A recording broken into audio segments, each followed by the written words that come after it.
Здравейте, казваме ви добре дошли от красивото място в България, Шато Копса, близо до Сопот. Тук сме в ресторанта на Шатото, за да дегустираме няколко вина и да представим на нашите гости от Норвегия, Пер и Ларсен, няколко от вината и какво може да опитате тук. Радослав ще ни разкаже повече за вината, които са ни вече в чашите, и ще започнем с белите вина. Радослав само преди малко ни каза, че трябва да се започне от слабия алкохол към силния, защото ще дегустираме и българска ракия. Да. Но, okay, dear friends, I'm glad to introduce three products of Шато Копса winery. The first one is white wine, Sauvignon Blanc. It's made with 10% not more than 10% of Carlo Misket, and the other is Sauvignon Blanc. Very nice.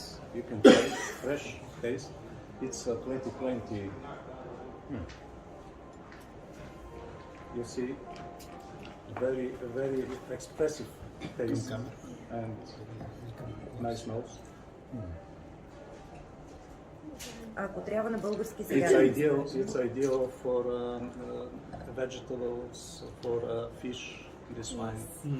Maybe Larsen could help us because he is quite in us. What do you see like a good combination for food and drink? It's a very European Sauvignon Blanc because it has this kind of grassy notes and also I don't know the name in English, but there's this particular berry, gooseberry it's called. It's very light and fresh on the nose, and it has the right acidity on the taste. And for me, this is like you can have fish with a buttery sauce because it will cut through the taps in the sauce and enhance the fish taste. So, and also, I would say for a terrace, just sitting in the sun, enjoy life and a good glass of wine. Wow. Okay, Per, which one you love? Red, white, rosé? Mostly the red. Okay. Me too. And I found a great love here in Bulgaria some years ago with the Melnik area. Aha. This is another region. It's maybe for the next program when you come next year in Bulgaria, or even in the summer, we should go to Melnik. It would be nice to come back there again. Okay, we will try next wine. What do you think about this wine, this cepage? It's very interesting. It's a little bit soft because it's a little bit cold, but it has definitely some fatty notes to the nose. And Do you feel the light chrysanthemum taste? Very slight. you have a little bit of sweetness. You have almost like a Gewürztraminer kind of taste to it.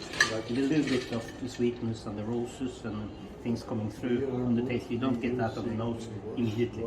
I think it will become a little bit too acidic with fruit because of the sugar content of the fruit. Cheese? Cheese I believe is, some white cheeses, maybe a little bit matured white cheeses will be good. White Bulgarian cheese. Yeah, probably. I haven't tasted those, but something along those lines, I believe. Goes well with some fish dishes as well, because when you have the veg It and will the fish. balance the cheese. But you have to choose the food to the wine. You don't choose wine to the food, because the wine is stable and the food is variable, so it's easier to make food to the wine. Radoslav, tell me what the steps for degustation of wine. First with nose. Organoleptic. Only with you will see color. Yeah. Okay. After that, nose. And finally, we'll sip a little. I start for a third step. That's the best way. First step of our degustation is to try the Bulgarian rakia, which is grape brandy made from, especially in this kind of rakia, it's made from white varieties, grape varieties. It's 40 degrees and it's typical for Bulgarian salads to combine it with vegetable dish, with meze. Try it and please tell us what do you think about the grape brand. Per, what do you think for this rakia? It was good. Tasted really good, but I can like to have a glass of that without any kind of food. Aha, that's right. Yes. Just for sake degustation. Yes. Yeah. This is for breakfast. Yeah. I think they have used a lot of precision to make this because it's a very pure and delicate product. It has the fruity notes and a little bit of sweetness without sweetness.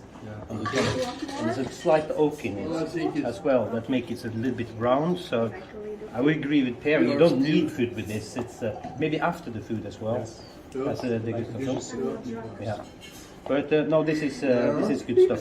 Very good stuff. the rosemary in this product? Yes, you have on the nose a little bit of fruitiness and A simple lunch. What is a typical traditional drink for Norway? Typical drink, strong typical drink. it's called aquavit. Aquavit. Yeah. Aquavit. It's based on How potato. many percent is alcohol? Normally around 40. 40. 40%. Depends usually on the producer. Yeah, maybe sometimes more. But we have some special things because we used to be a sea nation and they used to export some of this spirits and they put it on the boats and they pass back and forth over equator and then something is happening in the barrels. So when they come back to Norway, they put it in bottles and then bin on the other side of the earth and back and forth.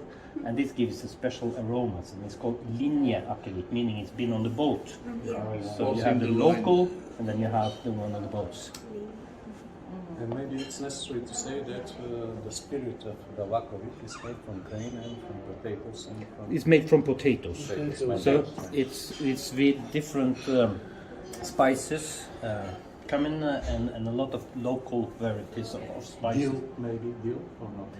That's a little bit more in Sweden and Denmark. It might be some dill seeds into it, but in most in Norway it's oaked.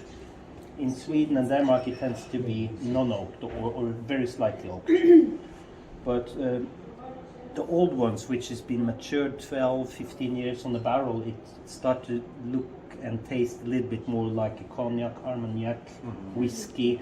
It goes to the higher, the flavors of the barrels as well.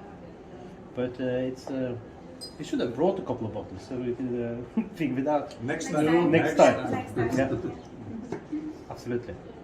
Yes. Zela is the oldest name, traditional name for alcohol. Good name. Zela. It's before alcohol, which comes from Arabic. Yeah, I know. From Arabic. Yeah. Какви са тези вина? Само да ги кажеш. In the case, it's Chardonnay, and the rosé is, I don't know even. Some white, some It's red. written. Радослав, от какво? Розето е интересно, от какво грозде се прави? Rosé is produced from red wines. Yes. Mainly, 90%. Това е слабо розе, да. The fermentation macerations. Да. What they normally do is like every grape, even if it's red wine, red grapes, Yes. the grape meat is white. Yes. So it depends on how long you make the skin of the grapes in contact. If you take off the skins, Yes. then it will be a white wine, even if it's a red grape.